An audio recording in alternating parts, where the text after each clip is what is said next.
Dee-dum. And we are recording. Guess what, folks? It's a Sunday, yes. And thinking is, time for a bit of What's Up. Not just on YouTube, but also I'm going to start uploading the What's Up to Rumble and to x.com. So, a couple of channel things to go over. First of all, there has been... hold on, what are you fucking doing? There we go. There's been a number of complaints, shall we say, about my decision to shift the reviews, because it started this week. The decision to shift the reviews away from YouTube. I'm simply going to repeat what I said before. It's the reviews that's the problem on the YouTube channel. It's only 98% of the time, it's only the reviews that YouTube seem to strike. Not just in this channel, but when they strike Grim Green, it's the reviews. When they strike Fagin, it's the reviews. When they've struck Aiden, Little Bro Vapes, it's the reviews. And it's a tiny percentage of the time they also strike Shots, but it's a tiny percentage. Tiny percentage. It's usually the reviews. Now, the problem is, especially with the way that YouTube decided to uphold the decision on the original strike. The problem is, if this channel gets two more strikes, with new with new reviews going up, it basically means that this channel is gone. So that's the live show gone, that's the What's Up gone, that's the Shots gone, that's eSig 101 gone. Everything's gone because of the reviews. If the full review is removed from the channel and moved to X or Rumble, it means eSig 101, the What's Ups, the live shows and the Shots remain on this channel without the impact of possibly being forced deleted by the channel being shut down because of two more strikes. That's the way I'm looking at it. That's simply the way I'm looking at it. What I'm planning to do next year, instead of just the short intro that's went up for the previous two reviews, what I'm actually planning to do is do the intro, the full table cam section, and then at the end of the table cam, when it gets to my final thoughts, that's when I'm going to move people over to x.com or rumble.com. So that means at least people who decide to refuse to watch x.com because Elon Musk's a fascist. That's what one of the emails actually said. How can you go to x.com? Elon Musk is a fascist Nazi. Trump derangement syndrome. That's what this particular person was suffering from. Trump derangement syndrome. How can you go to x.com? It's run by fascists and full of fascists, and fucking Elon Musk is a fascist Nazi. How dare you? Yeah, the reply I sent back, I didn't hold back on the reply. Put it that way. I didn't hold back in the reply. But other concerns were founded. Some people don't like going to rumble.com because if you look at Rumble's front page, it's leaning heavy towards conservatism. If you look at it's very, very heavy on the political conservatism over on rumble.com. You've got the likes of Stephen Crowder over there, Tim Pool, who's more of a conservative liberal, Jeremy from the Quartering, who's more of a centrist-ish. I think secretly he's kind of centre-left, Jeremy from the Quartering, but all the political pundits are over there because, you know, they can't really say much over here on YouTube because YouTube's getting stricter and stricter and stricter and stricter with their rules. But yeah, there's a lot of political stuff going on over there. But again, if you spend even a few minutes digging around on digging around on Rumble, you'll be surprised at some of the big YouTube names that are over there in the tech review scene. Rumble is a growing platform. It's not dead, which is what some people in the review scene and eSig reviewing has been saying in some of the live shows recently. Why is Vic going to Rumble? Rumble's dead. You fucking moron. Have you actually been to Rumble and spent a couple of minutes just looking around? It's a far, far busier platform than the front page suggests. It's a far busier platform. So, yeah. So after New Year, when the reviews actually come back, that's what I'm going to do. I'm going to do the intro, the table cam, and then just before the table cam cuts off and then goes to the final thoughts bit at the back end of the video, that's when I will cut the video and say, if you want to see my final thoughts, head over to x.com or rumble.com and watch the rest of the review over there. It's the only thing I can do because I'm not uploading the full review. And I think the bulk of the problem in the reviews is the back half. It's the back half when I'm giving my final thoughts on the product and I say, yeah, it's good. Because if I say something like that, in the eyes of the YouTube team, I am promoting or selling the product. If I give the product a thumbs up. Even though I don't own a shop, I've never owned a shop, I don't wholesale, I don't vendor, and I don't own a fucking shop, but they think I'm selling the product. Because I'm giving it my stamp of approval. It's coming from the back end of the review. It's not coming from the front end, the table cam and the intro. So, yeah, it's going to be something I'm going to be working out over the next couple of weeks because after today, I'm on Christmas break. It's Sunday the 22nd. It's going to be Christmas Day in 3 days' time. So the reviews will be back on the week of Saturday the 4th, Sunday the 5th, Monday the 6th.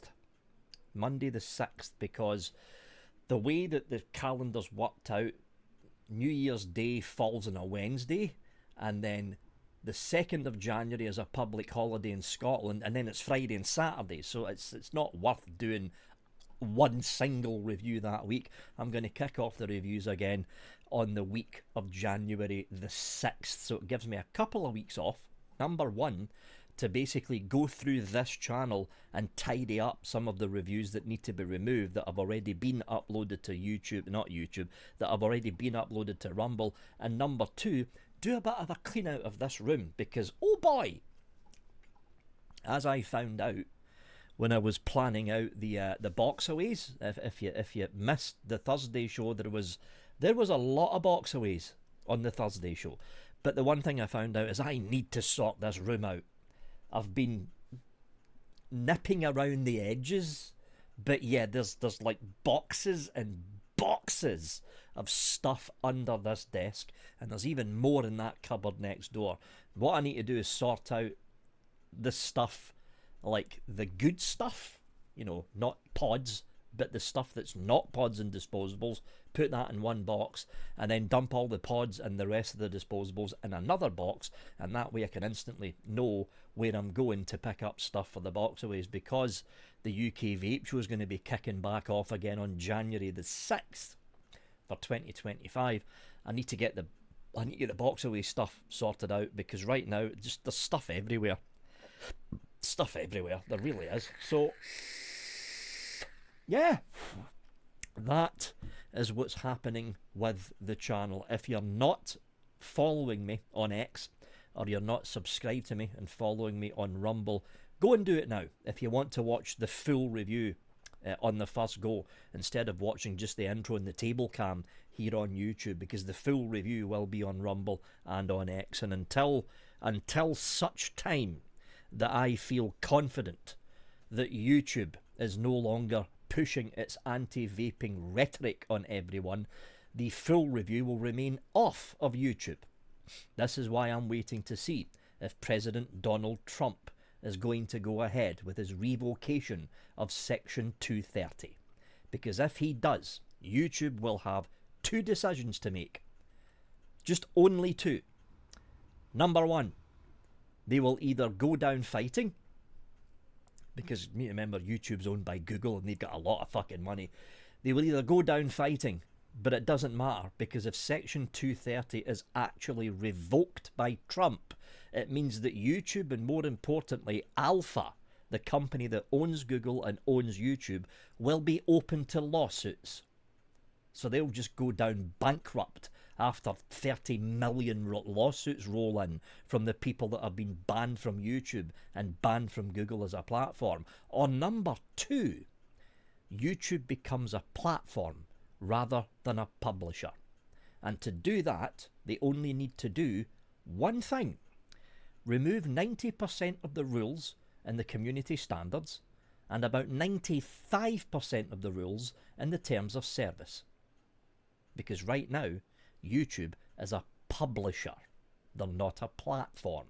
YouTube is deciding what goes up on the platform and what's taken down on the platform. And the whole premise of Section 230 was that the social media platform was to abide by actual laws written in law books in the United States. What YouTube is doing and what Facebook is doing, and not so much Twitter these days because Elon Musk took them over, but what Facebook's doing and what YouTube's doing is they're enacting their own version of their laws that aren't actually laws. For instance, YouTube's anti-vaping stance. Technically speaking, vaping has not been banned in the United States. Flavours have been banned, but vaping itself hasn't. Yeah. So YouTube's anti-vaping rhetoric and anti-vaping stance, if the community standards is wiped and all the anti-vaping rhetoric that's in there is removed, that's when I'll move back to YouTube. Until then, it's not going to happen. And it won't happen unless Trump revokes Section 230.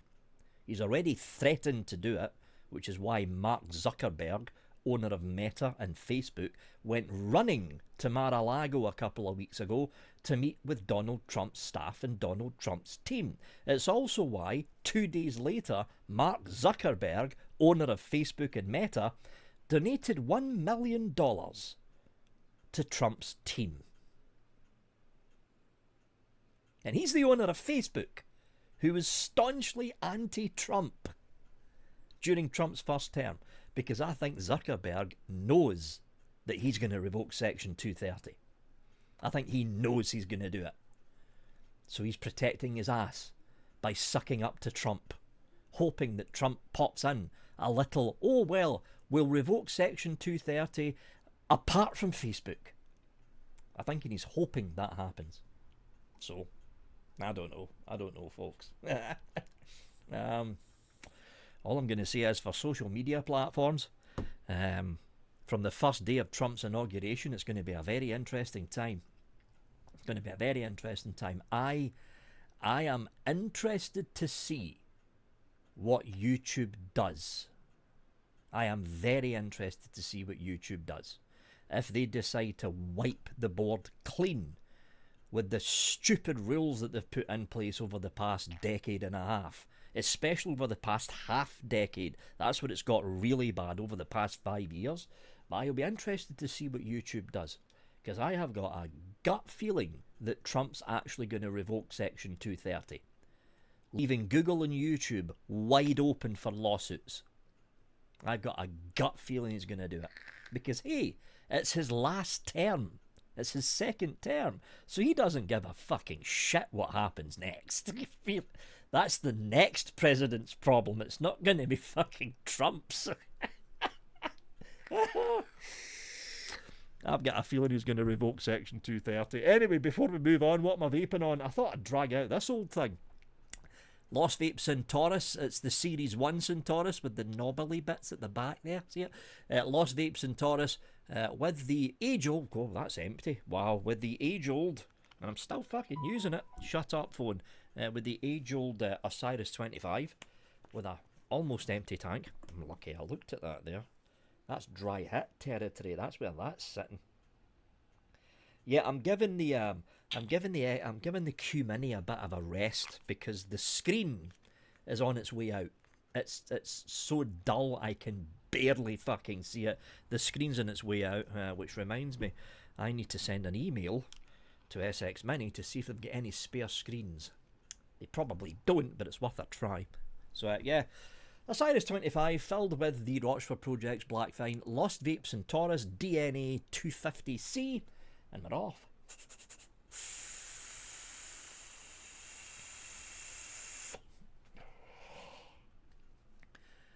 Freshly dry burned and re-wicked last night, actually, during the Saturday show, because it was starting to taste like burnt caramel. That's usually the first sign there's a couple of dead slugs sitting in the coil.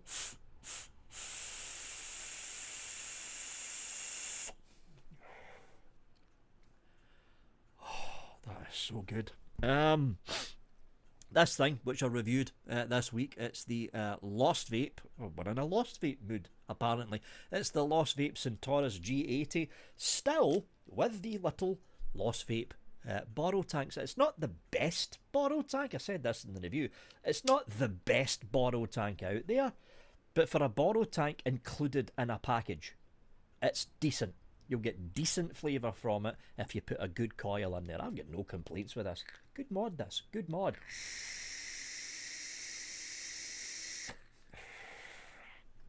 Good mod. And as always, where are you? There you are. Mike Vape's dual sliding glass door blaze borrow tank, big long name, with the Vapon Titer X2. Of course, the fucking chip went on standby because it's a DNA ATC. There, now you're firing. Peach custard in here.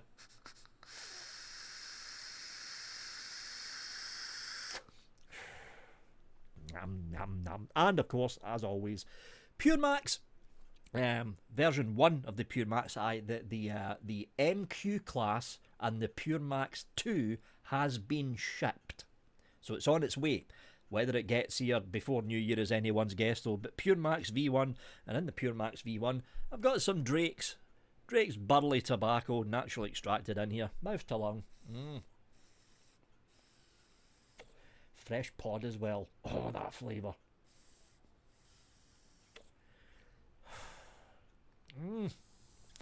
18mg freebase, that's a bit of a throat hit. So, vaping news. There's a couple of bits of news actually.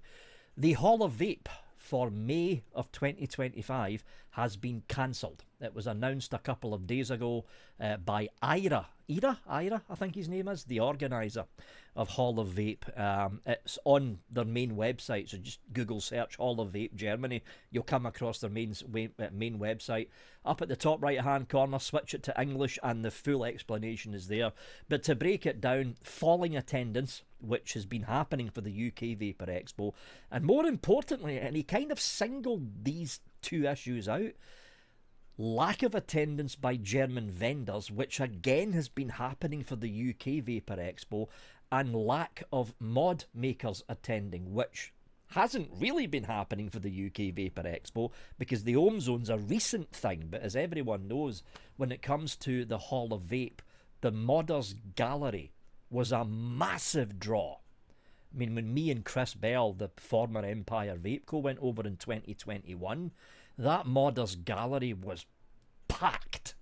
It was absolutely packed with people, and this is 2021, remember. So it was the year we came out of COVID, or it might have been 2022. I think it might have been, it was either 2021 or 2022. Me and Chris Bell went over there, courtesy of Vape Around magazine, actually. And yes, the Modders Gallery was fucking packed. Absolutely packed with people. And that was one of the main major draws for the Hall of Vape. It was the major draw. Everyone knew if you were going to the Hall of Vape, you were going to go and see the Modders Gallery. But apparently, over the past couple of years, there has been fewer and fewer and fewer modders taking part in the Modders Gallery. Now, the UK Vapor Expo kind of doesn't have that problem because the Ohm Zone is a very, very recent addition. And sure, there's been ups and downs in attendance between the May Expo and the October Expo when it comes to the Ohm Zone, but it's kind of cancelled each other out. You know, you're going to have Death Wish there at the UK Vapor Expo. You're going to have Stu and Vape Smarter there. You're going to have Oscar, usually teamed up with Jane from Shy Tots. And you're going to have a number of other small mod makers there in a small stall showing off their stuff. And again, yeah, between May and October, it's usually the May, at least from what I've seen, it's usually the May Expo where there's slightly more mod makers there. But the Hall of Vape basically relied on the Modders Gallery. And from what has been said, there has been declining attendance, like footfall, people walking in. There's been declining vendors, German vendors who just don't want to take part in it anymore. And more importantly, the Modders Gallery has been declining as well.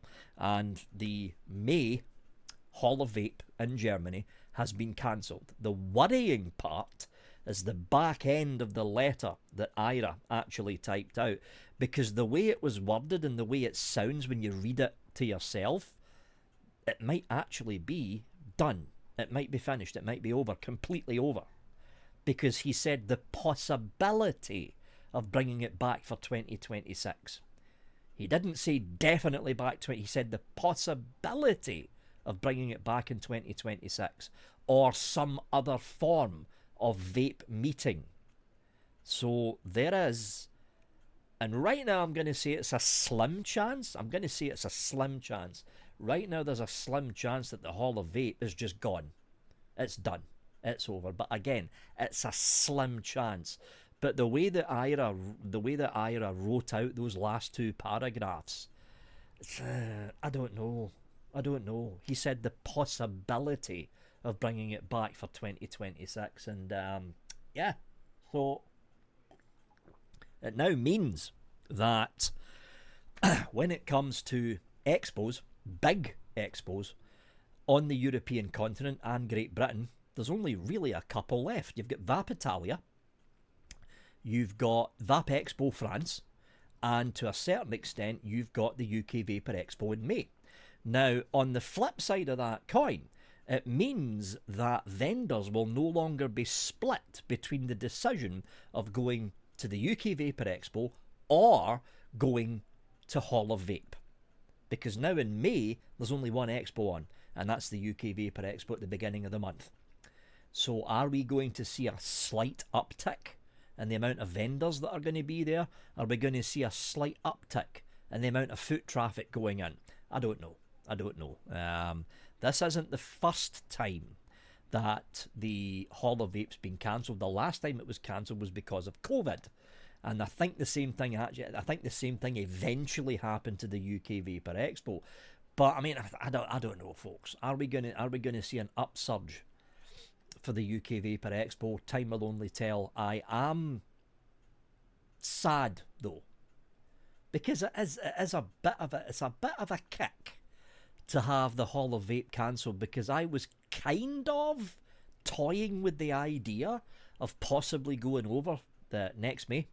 The possibility of going over next May if I managed to pick up a sponsorship, which it was 50-50, but if I managed to pick up a sponsorship to actually head over to the Hall of Vape for May, I was kind of hedging a bet that I might actually make it for 2025, but I mean, looks like that's not going to happen now. It looks like it's not going to happen. I can only hope that the German vape industry manages to pick itself up by the time May of 2026 rolls around, because Germany, like the UK, has got a big problem with disposables. But unlike the UK, Germany's not on course for banning them. We are, here in the UK at least. We're on course to ban them by by June of 2025. The European Union Parliament is humming and hawing and arguing and humming and hawing even more and talking at great lengths about nothing in particular to do with vaping, but talking about trying to ban disposables and then going off in fucking different tangents, which is what the European Parliament always fucking does. But it looks like the whole ban on disposables is currently being stalled in the European Union. Member states do not know what to do. And I think a lot of them are actually looking at the UK to see what the impact is going to be on the flat disposable ban that's going to happen in June of 2025. I think a lot of them are taking a step back to see how the UK actually handles this. But we can only wait and see, folks. That's all we can do. Other bit of news. The tank that's sitting in here is the Mike Vapes and ThunderHead Creations Blaze Borrow dual sliding glass door tank. So Mike Vapes designed it, ThunderHead Creations manufactured it. ThunderHead Creations is kind of no more, but they're still around. Bit confusing. I'll explain this a bit more. So this is the Lost Vape Centaurus, the original Mark I Lost Vape Centaurus, released by Lost Vape not that long ago, about 2 years ago, I think. And of course I don't have it sitting here. It's fucking over there. Where is it? Where's the other one? Give me a minute, folks. See if I can drag this thing out. This one, if I can fucking find it. Is this it? Yeah, this is it. So, this is the Therion 2. Now, if we put this side by side, you will recognise there is a heritage going on with the Lost Vape mods, right? So, this is the Centaurus DNA 250C. This is the Therion 2 DNA 250C. This isn't by Lost Vape though. This is by LVE, which is a split company away from Lost Vape. Because what happened with Lost Vape, I think it was about 1.5 years ago now, is that the original patent design holders of the Centaurus, of the Therion, of the Paranormal, of the Orion, upped and left. All of them upped and left Lost Vape. That's why Lost Vape were very, very quiet until very recently with this. But they were very, very quiet because they could no longer design mods that look like this because they didn't hold the patent for it. And if you're talking about patents in China, you've got to be very careful. And Lost Vape's based in China. They're a Chinese company, as everyone knows. So the patent holders of this look and style of mod, because it carried on into the Therion 2. I mean, they look very similar, these mods. Very, especially the front end. LVE. Right, LVE, not Lost Vape. LVE holds the rights to this look and style of mod.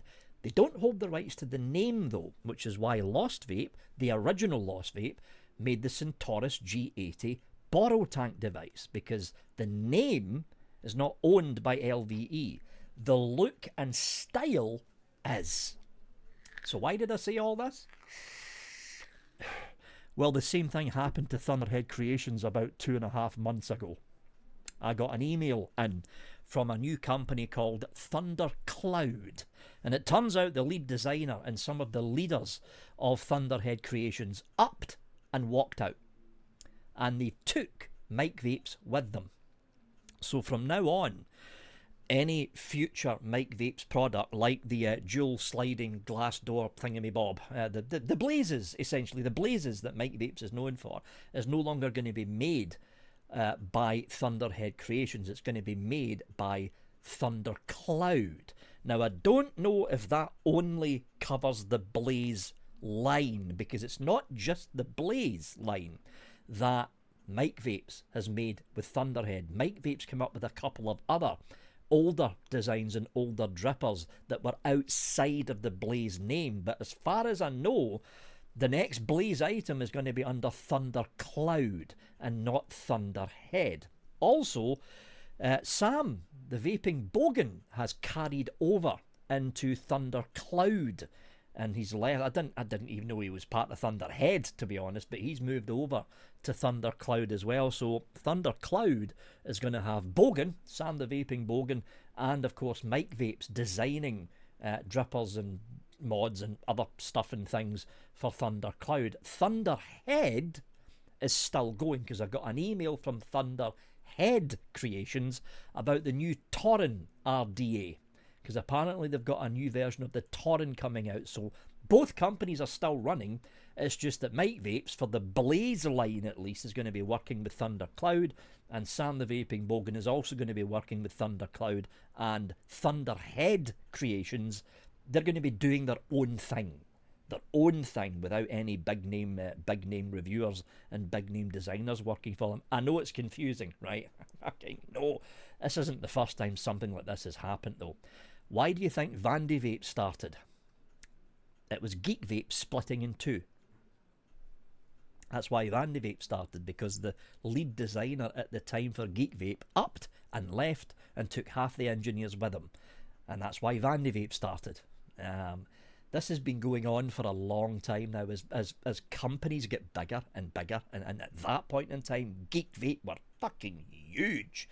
But as companies get bigger and bigger and bigger and more money comes in, what generally tends to happen is companies tend to split. They either split amicably, which hasn't actually happened, to be honest, or they split angrily, which is what happened with Vandy Vape and Geek Vape. There was some, oh boy, there was some, toing and froing going on between Geek Vape and Vandy Vape in the first year.